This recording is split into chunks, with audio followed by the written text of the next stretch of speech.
Brother మీకు అసలు ఇండస్ట్రీకి రావాలని ఎప్పుడు అనిపించింది మీకు? ఇండస్ట్రీకి రావాలని నాకు 10 years ఉన్నప్పుడు నేను ఫిక్స్ అయ్యాను బ్రో. నేను ఆర్టిస్ట్ గా ఇదవ్వాలి, ఆన్ స్క్రీన్ నన్ను నేను చూసుకోవాలి అనేది నేను 10 years ఉన్నప్పుడు నేను ఫిక్స్ అయ్యాను. అంటే ఇప్పుడు ఇండస్ట్రీకి రావడానికి గల కారణం అంటే మీకు ఇన్స్పిరేషన్ ఇచ్చింది ఎవరు? అంటే 10 years నుంచి అంటున్నారు కాబట్టి 10 years ముందు నుంచి మీకు ఇన్స్పిరేషన్ వచ్చి ఉండాలి కదా? అవును. సో అంటే ఆ టైంకి నన్ను బాగా ఇన్స్పైర్ చేస్తుంది చిరంజీవి గారు. ఎందుకంటే నేను గ్యాంగ్ లీడర్ మూవీ చూస్తున్న టైంలో నేను బాగా ఇన్వాల్వ్ అయిపోయాను. సో ఒక సీన్ ఉంటుంది బ్రో. ఆ సీన్ లో ఏంటంటే చిరంజీవి గారు విలన్ తో మాట్లాడుతూ ఉంటారు. విలన్ ఆయన ఇంటికి వస్తారు.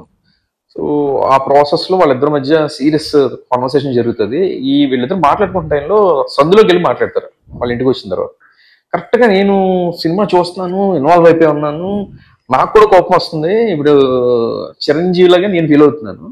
నేను కరెక్ట్ గా అప్పుడు అనుకున్నాను, కొడితే గోడ బద్దలైపోవాలని. కరెక్ట్ గా చిరంజీవి అలాగే కొట్టంగానే గోడ బద్దలైపోగానే అప్పుడు నేను అనుకున్నాను, అంటే మనం అనుకున్నట్టే చిరంజీవి అనుకున్నానంటే నేనే చిరంజీవి అని ఫీల్ అయ్యాను. అప్పుడు డిసైడ్ అయిపోయింది, ఇండస్ట్రీకి వెళ్ళిపోవాలి, నేనే హీరో అయిపోవాలి, నాలో చిరంజీవి ఉన్నాడని నేను ఫీల్ అయ్యాను. అంటే మనకి ఇండస్ట్రీకి రావాలనుకుంటున్న ప్రతి ఒక్కరికి చిరంజీవి గారే ఇన్స్పిరేషన్. ఒకప్పుడు చిరంజీవి గారు, తర్వాత రవితేజ గారు, ఇట్లా. సో ఒక గ్యాంగ్ లీడర్ సినిమాతో మీకు బాగా ఇన్స్పైర్ చేశారు చిరంజీవి. గ్యాంగ్ లీడర్ సినిమా కాకుండా ఇంకే సినిమా మేము బాగా ఇన్స్పైర్ చేసింది లైఫ్ లో? అంటే ఫస్ట్ చూసింది గ్యాంగ్ లీడర్, కానీ మనం ఖచ్చితంగా చేయగలం, సాధించగలం అని అనిపించిన మూవీ ఛాలెంజ్. అది కూడా యాదృచ్ఛికంగా చిరంజీవి గారు తేవడం అనేది. ఛాలెంజ్ సినిమా చాలా బాగుంటుంది. ఒక యూత్ ఇన్స్పైరింగ్ స్టోరీ. ఎగ్జాక్ట్లీ. ఇండస్ట్రీకి వచ్చిన తర్వాత కూడా ఇంకా మీరు సాఫ్ట్వేర్ జాబ్ చేస్తున్నారని తెలిసింది. లైక్ ఎట్లా ఐటీ సెక్టర్ మేనేజ్ చేస్తూ మళ్ళీ యాక్టర్ గా మేనేజ్ చేస్తూ ఎలా మేనేజ్ చేస్తున్నారు దాన్ని? అంటే నేను సినిమాల్లోకి రావడానికి ముందు సినిమా వాళ్ళకి సంబంధించిన ఇన్ఫర్మేషన్ అంతా గ్యాదర్ చేసి ఉంటాను. ఎందుకంటే నాకు బ్యాక్గ్రౌండ్ ఏది లేనప్పుడు మన సినిమాల్లోకి ఎలా వెళ్ళాలి అనేది ఆలోచిస్తున్నప్పుడు ఏంటంటే ఆ టైంలో కొన్ని ఫిల్మ్ వెబ్సైట్స్ చూసేవాడిని. చూస్తున్న దాంట్లో నాకు ఎగ్జాక్ట్ గా ఆ వెబ్సైట్ కూడా గుర్తులేదు. దాంట్లో ఒక వెబ్సైట్ లో ఒక కాలం ఏంటంటే కృష్ణానగర్ కథలు అని చెప్పి. సో జూనియర్ ఆర్టిస్టుల కింద, డైలాగ్ బ్యాక్గ్రౌండ్ ఆర్టిస్టుల కింద ఉన్న వాళ్ళ ఇంటర్వ్యూస్ తీసుకుని అందులో ఉండాను. సో సినిమా వాళ్ళ కష్టాలు ఏంటి అనేది పెద్ద పెద్ద హీరోలకి కన్నా అప్పుడే బ్యాక్గ్రౌండ్ లేకుండా వచ్చి మన ఇండస్ట్రీలోకి వెళ్ళాలి, మనం ప్రూవ్ చేసుకోవాలనుకునే వాడు చెప్పే దాంట్లో రియాలిటీ ఇంకా ఎక్కువ ఉంటుంది. సో నేను పెద్దవాళ్ళ ఇంటర్వ్యూస్ కన్నా అలా చిన్న ఆర్టిస్టుల ఇంటర్వ్యూస్ చదవడానికి ఇష్టపడేవాడిని. ఓకే. సో ప్రతి ఒక్కళ్ళు ఎంత స్ట్రగుల్ అవుతున్నారు ఏంటని చూసిన తర్వాత నాకు ఏమనిపించింది అంటే, ఉన్న పరంగా మన ఇండస్ట్రీలోకి వెళ్ళిపోతే కనీసం తినడానికి కూడా మన తిండి దొరకదు, లేకపోతే మనం ఎక్స్పెక్ట్ చేసినట్టుగా మనం ఇది అవ్వాలి అంటే ఇది వర్కౌట్ అవుతుంది కాబట్టి. అండ్ దాంతోపాటు నాకున్న ఫ్యామిలీ ఫైనాన్షియల్ బ్యాక్గ్రౌండ్ దృష్టిలో పెట్టుకున్న తర్వాత నన్ను మా నాన్నగారు ఆయనకున్న పరిధికి మించి ఆయన నన్ను చదివించినప్పుడు అట్లీస్ట్ నేను ఫ్యామిలీకి ఎంతో కొంత నేను చేయాలని నాకు ఇది ఉంది కాబట్టి ఫస్ట్ జాబ్ చేద్దాం, జాబ్ చేసిన తర్వాత జాబ్ చేస్తూ మన ఇండస్ట్రీలోకి వెళ్దాం అని అలా ఫిక్స్ అయ్యాను. అంటే ఇప్పుడు కృష్ణానగర్ అనే మాట తీసారు కాబట్టి, సో ఎంత సాఫ్ట్వేర్ జాబ్ చేస్తున్నా గానీ మనకు వచ్చే సాఫ్ట్వేర్ ఇవాళ రేపు వస్తే సాఫ్ట్వేర్ జీతాల గురించి మనకు తెలిసిందే. మీరు కూడా కృష్ణానగర్ కష్టాలు ఏమైనా పడ్డారా? కృష్ణానగర్ కష్టాలు ఎప్పుడు పడలేదు బ్రో, కృష్ణానగర్ లో కష్టాలు పడ్డాను. కృష్ణానగర్ ఏరియాలో కష్టాలు పడ్డారంటారా? ఓకే. మీకు మ్యారేజ్ అయిందని తెలిసింది. సో ఒక కంఫర్టబుల్ లైఫ్ లీడ్ చేస్తూ ప్లస్ యాక్టర్ గా ట్రయల్స్ చేస్తున్నప్పుడు పెళ్లి అయిందంటే ఖచ్చితంగా పేరెంట్స్ దగ్గర నుంచి కానీ వచ్చిన వైఫ్ దగ్గర నుంచి మనకు అబ్జెక్షన్ ఉంటుంది. సో ఎట్లా మేనేజ్ చేశారు? మీ ఇంట్లో నుంచి పేరెంట్స్ కానీ మీ వైఫ్ కానీ మీ సపోర్ట్ ఎట్లా ఉన్నారు? మా పేరెంట్స్ అసలు నేను ఆన్ స్క్రీన్ కనిపించేంత వరకు విషయం తెలియదు బ్రో, చెప్పలేదు. నేను ఎట్లా మేనేజ్ చేశారు అసలు? అంటే నేను నా క్లోజ్ ఫ్రెండ్స్ కి, నా ఫ్రెండ్స్ కి ఎవరికి చెప్పలేదు. నా ఏజ్ లో నాకు 10 years ఉన్నప్పుడు నేను ఏదైతే ఫిక్స్ అయ్యాను అనుకున్నది నేను అలాగే నాలో ఉంచేసుకున్నాను. రీజన్ ఏంటంటే బ్రో, ఇప్పుడు చిన్నప్పుడు మనం ఏదైనా మాట్లాడినా లేకపోతే బయట కూడా చాలా సందర్భాల్లో ఎవరైనా కొంచెం ఏదైనా ఎదురు సమాధానం చెప్పినా లేకపోతే ఏదైనా అవతల ఈగో హట్ అయ్యేలా మాట్లాడినా, ఏంట్రా నీకు పెద్ద హీరోలా ఫీల్ అవుతున్నా, పెద్ద హీరో అనుకుంటున్నాను. సో హీరో అనుకుంటున్నాం అనేది ఒక గొప్ప పదం కాదు బ్రో, వాళ్ళ దృష్టిలో ఏంటంటే మన వెటకారం చేయడం అనమాట. సో అలాంటప్పుడు మనకి ఏ బ్యాక్గ్రౌండ్ లేకుండా ఒక మిడిల్ క్లాస్ ఫ్యామిలీ నుంచి వచ్చి ఫైనాన్షియల్ గా మనం స్ట్రగుల్ అవుతున్న ఈ టైంలో నువ్వు పెద్దకి ఏమవుతారు అంటే నేను హీరో అవుతాను అన్నాను అనుకోండి, ఖచ్చితంగా అది ఎటకారం చేస్తాడు. ఆ ఎటకారాన్ని మనం తీసుకోలేక ఎందుకు వచ్చింది, రేపు పొద్దున్న నేను ట్రై చేస్తున్నాను అంటే వాళ్ళు ఏమైనా కంగారు పడవచ్చు, వీడికి ఏ బ్యాక్గ్రౌండ్ లేదు కదా, టెన్షన్ పడతాడు, లేకపోతే ఇంకేదైనా ప్రాబ్లమ్స్ ఫేస్ చేస్తారు అని వాళ్ళని ఇబ్బంది పెట్టడం ఎందుకు, వాళ్ళకు సర్ప్రైజ్ లో ఇద్దాం అన్న ఇదితో నేను మా పేరెంట్స్ చెప్పలేదు. ఇంకా వైఫ్ కంటే పెళ్లికి ముందు తనకి చెప్పాను. తనేమనుకుందంటే చాలా మందికి ఉన్నట్టుగానే వీడికి విపరీతమైన ప్యాషన్ ఉంది, ఇంట్రెస్ట్ ఉందని అనుకుంది తప్ప నేను సినిమాల్లోకి వెళ్ళిపోతానని తను ఎక్స్పెక్ట్ చేయలేదు. సో వన్స్ ఏంటంటే ఏదో జాబ్ చేస్తూ వీడు ట్రై చేస్తున్నాడు కాబట్టి స్టార్టింగ్ లో తనకి ప్రాబ్లం లేదు. ఓకే. బట్ తను ఎక్కడ ఇబ్బంది పడింది అంటే నేను కంప్లీట్ గా మధ్యలో ఒక 5-6 years జాబ్ వదిలేసాను. 10 years ఇండస్ట్రీ ఐటీలో చేసిన తర్వాత మధ్యలో ఒక 5-6 years గ్యాప్ తీసుకుని అప్పుడు నేను ఏమనుకున్నానంటే కరెక్ట్గా జాబ్ మానేసే మూమెంట్లో నేను మూవీస్ చేస్తున్నాను, జాబ్ చేస్తున్నాను, at the same time serials రాస్తున్నాను. రైట్, నాకేమనిపించిందంటే జాబ్ చేస్తూ నేను పనులు చేస్తానంటే అసలు జాబ్ చేయకపోతే ఆ టైం కూడా ఇండస్ట్రీ మీదే నేను ఇన్వెస్ట్ చేస్తే ఇండస్ట్రీని దున్నేస్తాను అనుకున్నాను. ఫుల్ టైం ఇన్వెస్ట్ చేద్దాం అనుకున్నారు, కానీ ఇండస్ట్రీని దున్నడం పక్కన ఇండస్ట్రీ నన్ను దున్నేసిందని తర్వాత రియలైజ్ అయ్యాను. అయితే ప్రస్తుతానికి మీకు బాగానే సపోర్ట్ ఇస్తున్నారు ఇప్పుడు. సపోర్ట్ అయితే ఉంది బ్రో, ఎందుకంటే ఫ్యామిలీ సపోర్ట్ లేకుండా మనం ఏమి గెయిన్ చేయలేము. 100%. అంటే ఇప్పుడు సపోర్ట్ రెండు రకాలుగా ఉంటుంది బ్రో. అది ఎలా ఉంటుందంటే నీ ఇష్టం, నువ్వు ఏం చేయాలనుకుంటే చేసే అనేది ఒకటే, సరే నువ్వు ఏం చేయాలనుకుంటే చేయండి, నేను దొబ్బను అనేది కూడా ఒక సపోర్ట్. రైటర్, డైరెక్షన్ చేస్తున్నారు, ఇప్పుడు రీసెంట్ ప్రొడక్షన్ కూడా ఇట్లా స్టార్ట్ చేశారు, ప్లస్ యాక్టర్. మీకు ఈ అన్ని డిపార్ట్మెంట్స్ లో మీకు నాలెడ్జ్ ఉంది, బట్ ఏ డిపార్ట్మెంట్ లో మీకు మంచి ఇంప్రూవ్ రావాలని కోరుకుంటున్నారు? అంటే ఏ డిపార్ట్మెంట్ బాగా ఇష్టం? బ్రో యాక్చువల్ గా ఏంటంటే ఇప్పుడు మీరు చెప్పిన ఏమైతే ఉన్నాయో అసలు అన్నిటి మీద నాకు ఇంట్రెస్ట్ లేదు బ్రో. నేను ఆర్టిస్ట్ గా ప్రూవ్ చేసుకోవాలి అనుకునేది నా మెయిన్ థింగ్. అయితే ఏంటంటే నన్ను పిలిచి ఎవడో అవకాశాలు ఇవ్వట్లేదు కాబట్టి నాకు నేను అవకాశం ఇచ్చుకోవాలని చూసినప్పుడు నాలో ఉన్న ఆ కసి కొద్దీ నాలో ఉన్న రైటర్ బయటకు వచ్చాడు. రైటర్ వచ్చాడు, యాక్టర్ ఉన్నాడు. సో మనం డబ్బులు ఖర్చు పెట్టి డైరెక్షన్ ఎవరితో అయినా చేంజ్ చేద్దాం అనుకుంటే అది కూడా ప్రాబ్లం అయ్యేసరికి రైటర్ ఎలా అయితే వచ్చాడో డైరెక్టర్ కూడా అలా బయటకు వచ్చాడు బ్రో ఆటోమేటిక్ గా. సో ఆ రకంగా ఏంటంటే ఇవన్నీ కలిసి వచ్చే తప్ప యాక్చువల్ గా నాకు నేను ఆర్టిస్ట్ కి ప్రూవ్ చేసుకోవాలనుకునేది రీజన్. ఆర్టిస్ట్ కి ప్రూవ్ చేసుకోవాలనేది మెయిన్ నాకు కోరిక ఎక్కువ. రీజన్ ఏంటి అంటే మీరు రిమైనింగ్ టెక్నీషియన్స్ అంటే ఇప్పుడు బాగా సక్సెస్ అయిపోతే డైరెక్టర్ కి పేరు వస్తుంది, రైటర్ కి పేరు వస్తుంది. ఆర్టిస్ట్ అనేవాళ్ళు ఒక్కళ్ళు మాత్రమే ఆన్ స్క్రీన్ కనిపిస్తారు బ్రో, మిగిలిన వాళ్ళందరూ ఆఫ్ స్క్రీన్ ఉంటారు. ఎంత పెద్ద టెక్నీషియన్ అయినా కావచ్చు, అది ఎడిటర్ కావచ్చు, మ్యూజిక్ డైరెక్టర్ కావచ్చు, సింగర్స్ కావచ్చు, లిరిసిస్ట్ కావచ్చు, రైటర్స్ కావచ్చు, వీళ్ళందరూ వెనకాల కష్టపడతారు. కానీ పేరు మాత్రం తెర మీద కనిపించే హీరోకి వచ్చినంత ఇది వేరే టెక్నీషియన్స్ కి రాదు. అవును. సో నాకు కూడా ఏంటంటే నాకు తెర మీద కనిపించాలి, సో నేను బయటికి వెళ్ళినప్పుడు నన్ను గుర్తించాలి అనే ఒక ఇది ఉంటుంది కాబట్టి నాకు ఇప్పుడు ఫస్ట్ అదే. బట్ కానీ నేనంటూ తెలిసిన వాళ్ళు నా చుట్టూ ఉన్న నా వెల్ విషర్స్, నా ఫ్యామిలీ కానీ ఫ్రెండ్స్ కానీ వాళ్ళందరూ నాలో ఫస్ట్ చూసేది క్వాలిటీ ఏంటంటే నన్ను ఒక మంచి రైటర్ గా చూస్తారు వాళ్ళు. అంటే అవకాశం దొరకట్లేదు కాబట్టి మీరే ఒక అవకాశం క్రియేట్ చేసుకుని మీలో ఉన్న యాక్టర్ కాకుండా రైటర్ కూడా బయటకు తీసుకు 100% బ్రో. అంటే ఇప్పుడు ఇంకొకటి ఏంటంటే ఇప్పుడు నాలో ఆర్టిస్ట్ ఉన్నాడని నేను నమ్ముతున్నాను. సో నేను ఎంత గొప్ప ఆర్టిస్ట్ లేదు ఏంటి అనేది అవతల డిసైడ్ చేస్తారు, మనకు వచ్చే పాత్రలు డిసైడ్ చేస్తాయి.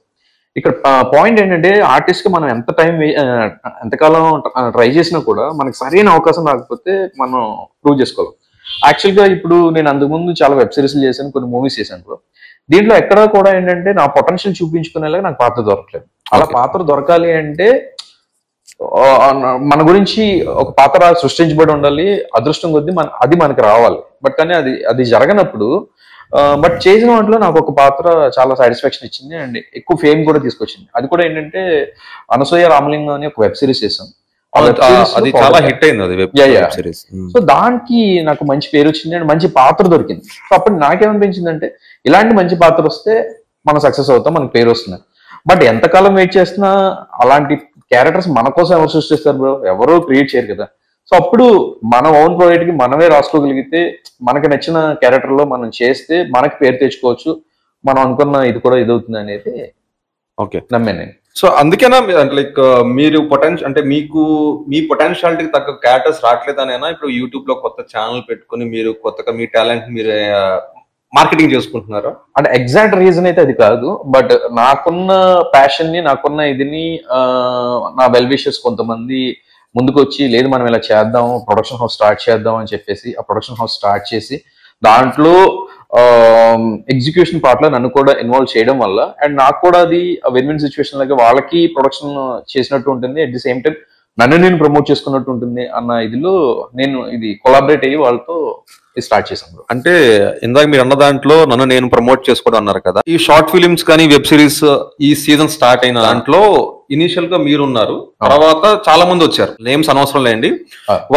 బట్ వాళ్ళు మిమ్మల్ని దాటేసి వాళ్ళందరూ ముందుకు వెళ్ళిపోయారు. సో వాళ్ళు ప్రమోట్ చేసుకున్నారా, మీరు ప్రమోట్ చేసుకోలేకపోయారు, లేక అక్కడ ఏం జరిగింది అంటారు? అంటే పెద్ద పెద్ద ప్రొడక్షన్ హౌస్ లో కూడా మీరు చేస్తున్నారు, సో కాల్ ఇప్పుడు యూట్యూబ్ లీడ్ చేసిన ప్రొడక్షన్ హౌస్ అన్నింటిలో మీరు చేస్తున్నారు, రైటింగ్ లో కానీ, యాక్టింగ్ లో కానీ, డైరెక్షన్ లో కానీ.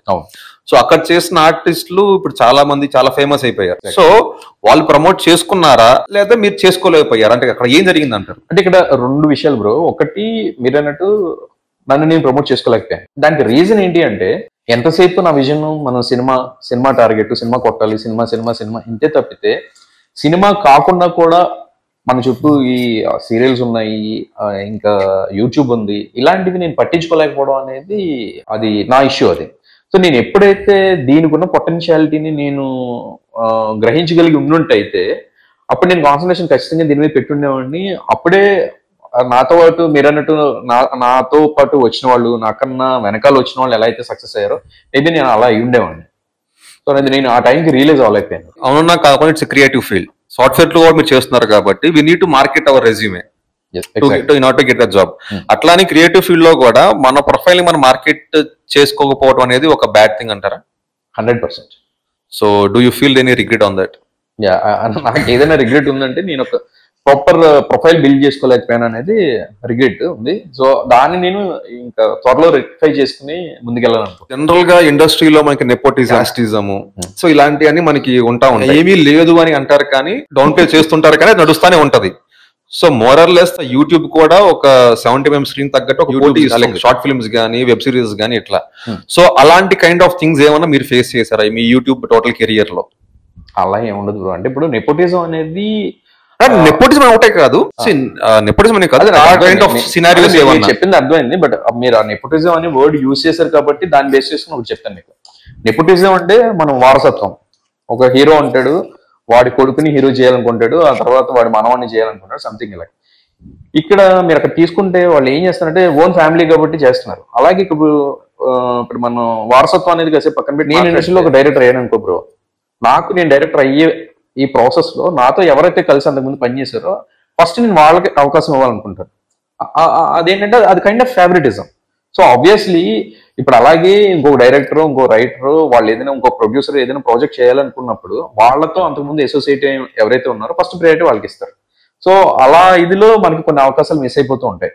సో అలాంటి చిన్న చిన్నవి జరిగాయి తప్ప మన ఏదో తొక్కేయాలని లేకపోతే మన ఎదగకూడదు అని అలా చేస్తారని అయితే నాకైతే నేను ఫేస్ చేయలేదు. అంటే జనరల్ గా ఇప్పుడు ఒక డైరెక్టర్ నచ్చిన ఆర్టిస్ట్ ఉన్నారు అంటే ఏదో సినిమాలో ఏదో క్యారెక్టర్ ఇస్తారు, అది కాంపౌండ్ అంటారు జనరల్ గా. సినిమా భాష అంటే కాంపౌండ్ అంటారు. ఎగ్జాక్ట్లీ. సో అలాంటి కాంపౌండ్ టైప్ ఆఫ్ థింగ్స్ కూడా యూట్యూబ్ లో ఉంటాయి అంటారు. ఉంటాయి అంటారు. ఇండస్ట్రీలో లైక్ 70mm స్క్రీన్ మీద డైరెక్షన్ చేయడానికి ఏమైనా ట్రైల్స్ చేస్తున్నారా? ఫస్ట్ ట్రైల్ చేసింది 70mm స్క్రీన్ మీద డైరెక్ట్ చేయడానికి ట్రై చేశాను బ్రో. అంటే నేను ఒక కథ రాసుకున్నాను. అంటే నాకేంటంటే నేను 2 జోనర్స్ ఇష్టం, ఒకటి క్రైమ్, ఒకటి కామెడీ. సో కామెడీ అనేది తక్కువ బడ్జెట్ లో వెళ్ళిపోవచ్చు. అంటే ఈవెన్ క్రైమ్ కూడా లిమిటెడ్ లొకేషన్, లిమిటెడ్ ఆర్టిస్టులతో వెళ్తే చేయొచ్చు. బట్ కానీ ఏంటంటే కామెడీ అనేది ఎక్కువ మంది రీచ్ అయ్యే జోనర్ అది. సో అలాగా అప్పుడు నేను రాసుకున్న ఒక స్క్రిప్ట్, నేను చెప్పిన ఫస్ట్ హీరో వచ్చేసి నవదీప్. ఓకే. సో నవదీప్ గారికి చెప్పాను, అదంతా ఆయనకి నచ్చింది. కథపరంగా చెప్పారండి ఇది చెప్పి దగ్గర ఒక 10 years అవుతుంది. అంటే మీకు ఎగ్జాక్ట్ గా టైం లైన్ అంటే జూనియర్ ఎన్టీఆర్ గారి బాద్షా సినిమా రిలీజ్ అయిన తర్వాత చెప్పాలంటే. సో అప్పుడు ఆయనకి చెప్పినప్పుడు ఏమైందంటే నవదీప్ గారిలో బీభత్సమైన కామెడీ టైమింగ్ ఉంటుంది. అయితే ఏంటంటే నాది కామెడీ స్క్రిప్ట్ అవడం వల్ల నేను ఆయన చెప్పినప్పుడు ఆయన ఏమన్నారంటే, అజయ్ ప్రస్తుతానికి నేను ఈ జానర్ నుంచి బయటికి రావాలనుకుంటున్నారు.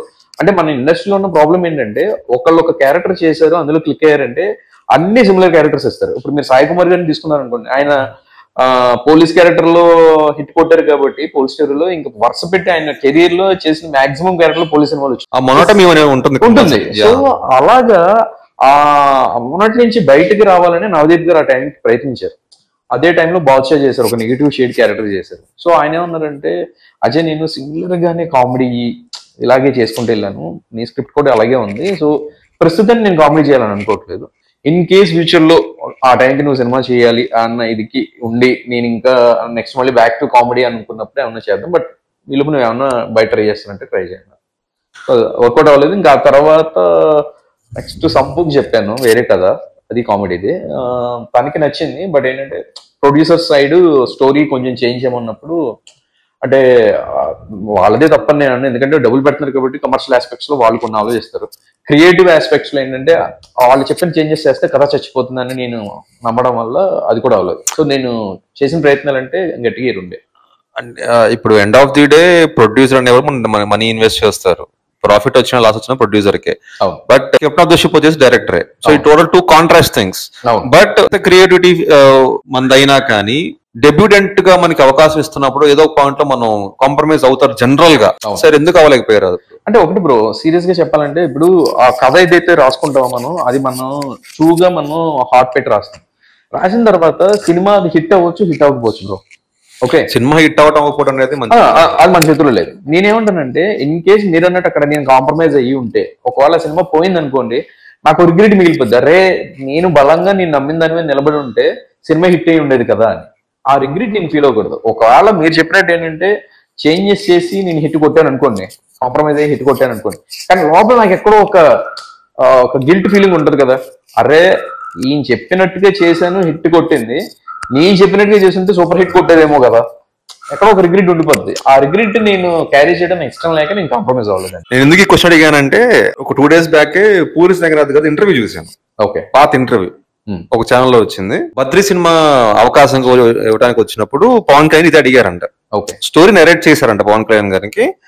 చేస్తే నాకు క్లైమాక్స్ ఏదో నచ్చలేదు, కొంచెం చేంజెస్ చేసి తీసుకురా అని చెప్పి అన్నారంట. ఓకే, కొన్ని ట్రయల్స్ చేసినా కానీ యాప్ట్ అవ్వట్లేదు అని చెప్పి వచ్చి మళ్ళీ యాస్టీజ్ ఓల్డ్ స్టోరీ చెప్పారంట పవన్ కళ్యాణ్ గారికి. ఓకే, చెప్తే ఇదే స్టోరీ కదా నాకు చెప్పింది అంటే, సరే నేను చాలా ట్రై చేశానండి, నాకు ఏమి నచ్చట్లేదు యాప్ట్ అవటానికి అంటే, అప్పుడు పవన్ కళ్యాణ్ గారు అన్నారంట, నువ్వు నా కోసం స్టోరీ మారుస్తావా లేదా అని నేను ఒక ట్రైల్ వేసాను, సో నువ్వు మార్చలేదు, యు ఆర్ ద డైరెక్టర్ అని. సో ఇప్పుడు అది ఎందుకు చెప్తున్నానంటే, end of the day the director should have total grip on the script. Exactly, అందుకని నేను అది కోట్ చేశాను నేను. ఓకే, బట్ నాకు ఇది తెలియదు, బట్ కొత్త విషయం తెలుసుకున్నాను నేను కూడా. అది నేను చూసి అన్నయ్య నేను. సో జనరల్ గా హీరో అడిగితే ఖచ్చితంగా డైరెక్టర్ ఏదో ఒకటి మార్చడం అనేది జరుగుతూ ఉంటది. అవును, but that's the Pawan Kalyan and Puri Jagannath. Software Venkataratnam. So కొత్త ఛానల్ పెట్టుకొని కొత్త టాలెంట్ ఎంకరేజ్ చేస్తూ, so web series episodes 7-8 release అయినాయి కదండి. అవును బ్రో, 7 episodes. సో లైక్ అది జర్నీ ఎట్లా ఉంది? సో ఆల్మోస్ట్ ఒక 7-8 ఎపిసోడ్స్ రిలీజ్ చేశారు. సో షూటింగ్ ఎక్స్పీరియన్స్ కానీ, లేకపోతే ఇప్పుడు కొత్త ఛానల్ కాబట్టి వస్తున్న రెస్పాన్స్ కానీ, సో క్రిటిక్స్ కానీ అలాంటివి ఏమంటే ఏమి చెప్పారు?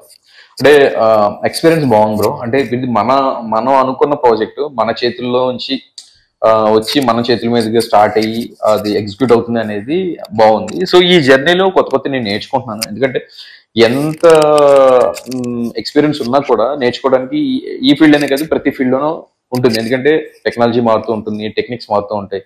సో ఇవన్నీ కాకుండా రియల్ టైంలో మనం దిగినప్పుడు కొత్త విషయాలన్నీ కూడా నేర్చుకుంటూ ఉంటాం.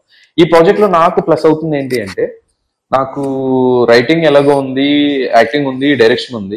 వీటన్నిటితో పాటు ప్రొడక్షన్ సైడ్ అంటే ప్రాక్టికల్ హ్యాండ్స్ ఆన్ ఎక్స్పీరియన్స్ అనమాట. ఎవ్రీథింగ్ ప్రాజెక్ట్ అంతా హ్యాండిల్ చేయడం వల్ల సాఫ్ట్వేర్ టెక్నాలజీ యూస్ చేస్తున్నారు, hands on experience something technology terminology వస్తూ ఉంటుంది కానీ, బట్ ఈ రెండు ఎంటైర్లీ డిఫరెంట్. నాకేంటంటే నేను గతంలో చేసిన మిస్టేక్స్ ఏవైతే ఉన్నాయో అవి చేయకుండా కొత్త చేస్తున్నాను. మిస్టేక్స్ చేయలేదు నేను అనట్లేదు, బట్ లాస్ట్ నేను అంతకుముందు చేసిన ఏ మిస్టేక్స్ అయితే ఉన్నా అవి లేకుండా ఇందులో జాగ్రత్త పడ్డాను. స్టిల్ దీంట్లో కూడా ఫేస్ చేసిన ఛాలెంజెస్ ఏవైతే ఉన్నాయో వీటిని నెక్స్ట్ ప్రాజెక్ట్స్ లో రాకుండా ఉండడానికి ఇట్స్ ఎ గ్రేట్ ఎక్స్పీరియన్స్. అంటే every mistake is learning experience కదా. ఎగ్జాక్ట్లీ. ఛానల్ నెక్స్ట్ వస్తున్న అప్కమింగ్ ప్రాజెక్ట్స్ ఏంటి? అప్కమింగ్ ప్రాజెక్ట్స్ ఏంటంటే అంటే ప్రొడక్షన్ 2 ఒకటి స్టార్ట్ అవుతుంది బ్రో, నెక్స్ట్ మంత్ స్టార్ట్ అవుతుంది. బట్ అది మేము కంప్లీట్ కొత్త వాళ్ళకి ఇచ్చి చేస్తున్నాం అనమాట. అంటే మా ఇన్ హౌస్ ప్రాజెక్ట్ కాదు, అంటే వీఆర్ ఓన్లీ ప్రొడ్యూసింగ్, మేము ఓన్లీ ఇన్వెస్ట్ చేస్తున్నాం తప్ప మిగతా క్రియేటివ్ వర్క్ అంతా కూడా మేమే ఇన్వాల్వ్ అవ్వట్లేదు, వాళ్ళతో చేస్తున్నాం. ప్రొడక్షన్ నెంబర్ 3 వచ్చి మళ్ళీ నేనే రైటింగ్, నేనే డైరెక్షన్, నేనే యాక్టింగ్ ఉంటుంది. ఇన్ని మేనేజ్ ఎట్లా చేయగలుగుతున్నారు? Software employee, husband, producer, husband part of life bro. ఇవేంటి అంటే ఇంకా మనకు ఒకటి కావాలి అనుకుంటే ఖచ్చితంగా చేయాలి బ్రో, వేరే ఆప్షన్ లేదు. ఇప్పుడు నాకు పెళ్ళయింది, సో ఫైనాన్షియల్ బర్డెన్స్ ఉంటాయి, ఫ్యామిలీని చూసుకోవాలి, ఇవన్నీ ఉన్నాయి కాబట్టి ఖచ్చితంగా నాకు సోర్స్ ఆఫ్ ఇన్కమ్ ఉండాలి. సోర్స్ ఆఫ్ ఇన్కమ్ కోసం నేను జాబ్ చేస్తున్నాను. At the same time end of the day నా ప్యాషన్ చచ్చిపోకూడదు అని నేను ట్రై చేస్తున్నాను కాబట్టి, కష్టమైన ఏదైనా ఇష్టం కాబట్టి తప్పదు, ఇంకా స్ట్రెచ్ చేసుకుంటున్నాను. But somehow you are managing everything. అంటే మనకు అది ఇష్టం ఉంటే ఎక్కడ కష్టం అనిపించదు అంటారు కదా, సో నాకైతే ప్రాబ్లమ్ గా అనిపించట్లేదు ఎక్కడ. అంటే ఇప్పుడు ఓన్లీ యూట్యూబ్ మీద వచ్చే ఎర్నింగ్స్ తో ఒక లైఫ్ లీడ్ చేయగలుగుతామా? ఎందుకంటే వాళ్ళ చాలా యూట్యూబ్ ఛానల్స్ వచ్చేసినాయి, చాలా మంది క్రియేటర్స్ వచ్చేసారు. So what is the revenue point of view in terms of like YouTube is concern? Present అయితే ఇప్పుడు యూట్యూబ్ మీద వచ్చే రెవెన్యూతో లైఫ్ లీడ్ చేసేయడం అంత ఈజీ కాదు బ్రో. ఎందుకంటే ఒకవేళ అంత బాగా లైఫ్ లీడ్ చేయాలి యూట్యూబ్ ని బేస్ చేసుకుని అంటే బేబచ్చమైన వ్యూవర్షిప్ ఉండాలి. సో బేబచ్చమైన వ్యూవర్షిప్, సబ్స్క్రైబర్స్ వీళ్ళందరూ ఉంటే అప్పుడు మనకి బ్రాండింగ్ వస్తారు. బ్రాండింగ్ ని బట్టి మనకు వచ్చి దాన్ని బట్టి అది ముందుకెళ్తుంది తప్ప అరా కొరగా ఇదిగా ఉంటే మాత్రం సస్టైన్ అవ్వడం చాలా కష్టం. సో యూట్యూబ్ నుంచి వచ్చే ఓన్లీ రెవెన్యూ మీద అయితే మనం సస్టైన్ అవ్వలేదు. అది అవ్వాలి అంటే చెప్పాను కదా, వ్యూవర్షిప్ మిలియన్స్ లో ఉండాలి. థ్యాంక్ యూ బ్రో, అడగగానే నాకు టైం ఇచ్చినందుకు, మీ బిజీ షెడ్యూల్స్ అన్ని పక్కన పెట్టి అడగగానే టైం ఇచ్చి ఇంటర్వ్యూకి వచ్చినందుకు థ్యాంక్ యూ బ్రో. అండ్ మీ అప్కమింగ్ ప్రాజెక్ట్స్ కి all the very best. Thank you bro. First of all అసలు మమ్మల్ని పిలిచి మమ్మల్ని ఎంకరేజ్ చేయడం కోసం, మాకు కొంచెం ప్రమోషన్ ఇవ్వడం కోసం, మాకు కొంచెం ఎలివేషన్ ఇవ్వడం కోసం మమ్మల్ని పిలిచి మరీ ఇంటర్వ్యూ తీసుకున్నందుకు ఫస్ట్ మీకు థ్యాంక్స్ చెప్తాను bro. Thank you so much. Next ఛానల్లో ఐ మీన్ నెక్స్ట్ ప్రాజెక్ట్స్ లో మీరు కూడా ఇంకా పెద్ద పెద్ద ప్రోగ్రామ్స్ చేయాలి. అండ్ మీతో పాటు మేము కూడా ట్రావెల్ అవ్వాలి ఇలాగే ఫ్యూచర్ అని కూడా కోరుతున్నాను. తప్పకుండా బ్రో. అంటే ఇవాళ రేపు మనకి ఇండస్ట్రీలో ఉంటేనే కానీ మనం ఏం చేయలేం. So how many number of collaborations we have, that is our success rate అనేది నేను నమ్ముతాను. Yeah. Thank you bro. Thank you.